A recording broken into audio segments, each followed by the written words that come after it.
As a soil scientist, there are some things that are just simply non-negotiable when it comes to my garden bed prep. And so today's video, because you guys actually repeatedly asked for this video, I'm going to go through exactly how I go about prepping my soil in order to plant in. So what I'm going to do is I'm actually going to split this into two buckets. Bucket number one is going to be transplanting. Bucket number two is going to be seed sowing, because there are two different ways to actually go about prepping your soil, if you will, based on exactly what you're doing. And the reason for that is because for seeds, we want really good seed to soil contact. But for plants, we actually are looking more so at soil temp and the disposition of the hole, the texture of the hole. I mean, men, geek crew, the guys in the geek crew, lesbians of the geek crew. You guys know what I'm talking about. The whole inside, it matters. So say we are about to transplant into our soil. If you are doing the whole no dig thing, I don't have much to say other than you literally just put the plant in. There's not much conditioning if you go that route that you can do if you're staying true to no dig, where you would condition the soil below that your roots are about to penetrate into. If you've been on the channel long enough, you know that I am a huge proponent for actually knowing what you're dealing with below the surface of your soil, not just the surface of your soil, to actually determine if you are going to benefit from any sort of soil prep below. Situations where you would not benefit from soil prep below. You tilled it all once, and you've incorporated an immense amount of organic material when you did do that till prior to getting into no dig, and you kind of push and it's springy. You can feel kind of like a spring to it. It's a sign that you're probably okay. You don't have to soil prep below. Number two would be if you have a sandy soil. So sandy soil, preferably, I would want you to till and rototill in probably 50% organic material if possible. And again, you might not have as much spring in that scenario, but you're still going to have some spring. And in that case, I actually would just make sure you have your top dress on top, and then you would just plant into that. Now, say you aren't, super into big no-till.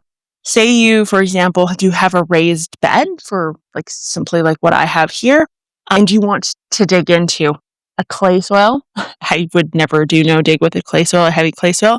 And that's just because of the nature of clay soil and what it takes to do well in a clay soil, particularly when we're growing things exotic and not perennial in nature, like tomatoes and peppers and that sort of thing. But what you're looking for, if you're completely unsure, I have videos on how to test your soil texture, and that's what you want to do first and foremost.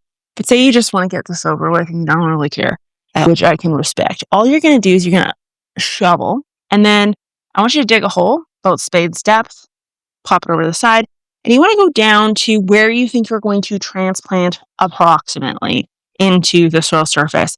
And what we're looking for now is we're actually looking at the sides. Do I have like a crumbly layer all the way through, or do I have something else kind of glazed or flattened or shiny? That's a sign of a very heavy clay soil. If it is shiny, if you got kind of a slick water looking thing, if you've got mottling, as we like to call it in soil science, which is simply red streaks or gray streaks, things of that nature in and amongst your regular soil, that's a sign of very high water retention.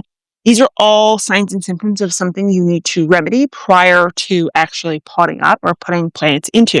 So then what you want to do is you want to do the classic rule of dig the hole 3 times bigger than the root bulb. That whole thing, that's when you want to do this. So you don't want to just go for width. You actually want to go for depth in that scenario as well. So what you're going to do is you're very simply going to dig out the entire space around where you think you have a problem. So once you have a giant hole, what you want to do is you're going to have a whole bunch of soil kind of laying on the soil surface. You want to go in and you want to break it up and you want to add organic material to that. So best way to do such thing is to actually go in, and clumps like this all need to be broken up. Break them up outside of the hole. So we want to break them up kind of on the edges here as much as possible. Now, I'm doing this slowly to show you guys, but this doesn't have to be slow. It could literally be like a very rapid fire thing. You don't have to spend a ton of time on every single hole if you don't want to. Your soil is going to appreciate it if you lubricate her well, but you don't have to. If you don't want to be pleasant, there's no need. So what you want to do next is you want to get an organic material. So I'm loving this brand right now, Gulf Green. They've got a vermicast, a compost, and a manure formula that I've seen. They may have more than that, to be honest. It's a Canadian brand. I don't know if they have it in America. It's sold. No, they wouldn't. They wouldn't have it in America because it's exclusively sold at Canadian Tire. That's right. I should know that. So unfortunately, you won't have access to this. But what I'm looking for when I'm looking for a good organic material is I'm very simply looking for something that is relatively uniform. Like I don't want chunks in it. And this doesn't have that. It's just a very fine material. So if it's a heavy clay soil and you're seeing that slicking kind of thing, seeing a little ribbons and chunks in here, maybe you're seeing that modeling in the hole, what you want to do is you want to put like 50% by volume of the actual material into this. And then all you're going to do is you're literally going to fold it like you're making sourdough or you're folding bread. Kind of like when you made mud pies as a kid. This is why gardening is awesome. It heals your inner child. That's what it knows for sure. So now, once you kind of got this all nice, finely done, you're going to put portions of this back into the hole. So you're going to fill up the hole back up so that when you plant the root ball in here, the root ball is flush with the soil surface. Or get your handy dandy soil thermometer that I'm being incredibly noxious about, and you're going to test. So this is my tomato beds. You guys know that if you've been on this channel long enough. And if you want to be on the channel for longer, hit that subscribe button. You're subscribing to a real person. You're helping out a real person. It helps the channel immensely. So what you want to do is you want to kind of look at where your root's going to land. So a tomato root, if I was to plant it flush, it's going to land probably somewhere here. I'm going to stick this in and I'm going to let it sit. I'm going to see what temperature it comes back at. That is what I care about because I want my root ball to be at a temp that, is adequate or makes sense.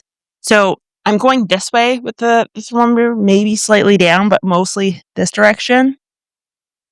And that cooled off drastically compared to, so when I had it here, it was at 75. It's already climbing. Yeah, so it's 75, just kind of here. So that's sat depth, which is not where the root ball will be. And then if I go like a foot down, I'll stick that in, which is where the bottom of the root ball would be, it gets drastically cooler. I'm actually curious to see if it's even time to really put my tomatoes out. So I'm kind of being selfish with this video. Yeah, so this is hitting 75 here. Now, if I was to put it at the bottom of that hole, stick it at the very bottom, let's see how much it cools down now. Yeah, it goes right down to 40 degrees Fahrenheit. All the soil temp thermometers in Fahrenheit. Someone gave me shit for using Fahrenheit as a Canadian. Suck it up, Buttercup. I don't really care. I'm just doing what the soil thermometer says. Okay? I'm a sheeple. What can I say? Geez, that's cold. It is at 40, and that thermometer can't go any lower. This is why I tell you guys, don't plant your tomatoes deep in Canada. This is in a raised bed too, by the way. A raised bed with no mulch, fully exposed to be able to get as much heat as possible. And the bottom of this hole is freaking cold.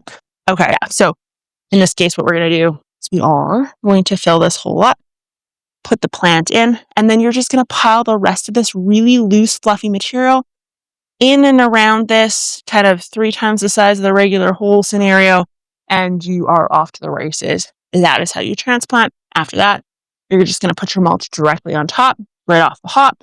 And the reason why you put your mulch on is because, say you're planting, for example, like celery or cabbage. They like a cooler soil. You put the mulch on, you're going to insulate it against warming up more. Say you want the temperature to be at, for tomato, 70 degrees-ish Fahrenheit. Okay, well, now you just put mulch on top and now you're insulating it against getting too cold at night when the winter hits. And then you're also insulating against it becoming too warm in the future when things begin to warm up. So very, very important. My butt is wet. If you're transplanting also, these are my best friends. This is the bucket trick. Bucket, hole in the bottom, put it on top, and it shapes the plant. And you never have to harden off ever again. I promise you. Okay, so next round is actually going to be prepping the soil for seed to soil contact. So I picked this bed because I haven't prepped it at all. That last bed, I did kind of fix the top, and I want to show you this is normal. This is called aggregation. This is what natural soil does. If you're not using compost, if you're not using potting soil, peat, and you're using soil, real soil, mineral soil, if you will, it's going to aggregate. It's going to aggregate. It's going to make these blocks. It's going to crack. It's going to do the evil crack, the ugly crack. It actually is a sign of a very healthy soil. So don't let the internet tell you otherwise. That is a piece of wood. Anyway, so what you want to do here in this case is I will, again, check for springiness. I got a little bit of spring here. See how my hand kind of like a little bit sinks in? That's what we want. That's what we're looking for. And so after I get a little bit of sink in action, I generally speaking will let the roots do the rest of the work. Unless, of course, I have a really heavy clay, then I am going to rototill. Sue me. But I am going to rototill. And if I have a sandy soil that lacks a lot of organic material, I would just, if I haven't rototilled yet, I would just rototill in organic material. That's it. That's all. I wouldn't do anything beyond that in any capacity, because you want to try to retain as much of this kind of aggregation and soil structure as possible, because you already have a lot of macro pores, as we like to call it. But what you want to do is you want to go across the soil surface to the depth that you're planting at. So say you're planting something larger, like a pea at 2 inches. Well, you want to make sure that it's nice and light all the way down to 2 inches. If you are kind of planting at something shallower, you want to make sure it's good, a little bit shallower. Unless you're doing root crops. If you're doing root crops, you want to be able to get down nice and deep. If your finger can't just wiggle its way in by kind of going back and forth, it's probably a sign that it's too compacted and you need to work on that. Broad fork it, rototill it, incorporate more organic material. But if you watch my finger, I'm not putting a ton of pressure. I'm just kind of rolling my hand across the surface, and you can see I'm digging down. Like there's a little bit of a hard spot there. Eventually get through it. Piece of aggregation pops out. Okay, makes sense. And that's just a sign of healthy soil. So what you want to do is you want to go across the whole surface, and you are quite literally going to make it like a fine powder, the whole thing. And I don't care if you're doing no dig or no till. Same thing. You want this fine powder on that soil surface to the depth that you are planting those seeds at. I can hear you guys already. You're thinking, Ashley, why? Candy cane, I see some compaction in here. And the compaction looks like a puppy paw. Is there a slight possibility that you are the culprit of the puppy paw impactions? Not you say. Interesting.